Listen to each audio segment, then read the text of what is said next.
Team India టీ20 captain Mumbai Indians star batter Suryakumar Yadav మీడియాపై ఆగ్రహం వ్యక్తం చేశాడు. మీరు జర్నలిస్ట్లా, స్క్రిప్ట్ రైటర్లా అని మండిపడ్డాడు.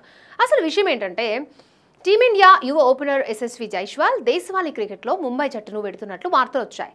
వచ్చే సీజన్ నుంచి అతను గోవాకు ప్రాతినిధ్యం వహించనున్నాడు. ఈ విషయాన్ని జైస్వాల్ కూడా అంగీకరించాడు. గోవా జట్టు కెప్టెన్సీ ఆఫర్ ఇవ్వడంతోనే తాను నిర్ణయం తీసుకున్నానని తెలిపాడు. అయితే యశస్వి జైస్వాల్తో పాటు ముంబై జట్టులోని ఇతర ఆటగాళ్లతో కూడా గోవా క్రికెట్ అసోసియేషన్ టచ్లో ఉందని ఓ మీడియా కథనాన్ని ప్రచురించింది.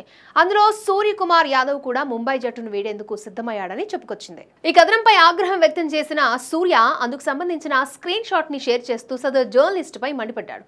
నువ్వు స్క్రిప్ట్ రైటరా, జర్నలిస్టువా? ఇక నుంచి నవ్వుకోవాలంటే కామెడీ సినిమాలు చూడడం మానేసి ఈ ఆర్టికల్ చదవడం మొదలు పెట్టాలని సూర్య ట్వీట్ చేశాడు. ఇక భారత జట్టుకు కేవలం టీ20 ఫార్మెట్ లో మాత్రమే ఆడుతున్న సూర్య ఈ మధ్యకాలంలో తన స్థాయికి తగ్గ ప్రదర్శన అనేది చేయలేదు. ఈ IPL 2025లో కూడా సూర్య నుండి ఇప్పటి వరకు ఫ్యాన్స్ కోరుకుంటున్న ఇన్నింగ్స్ అనేవి రాలేదు.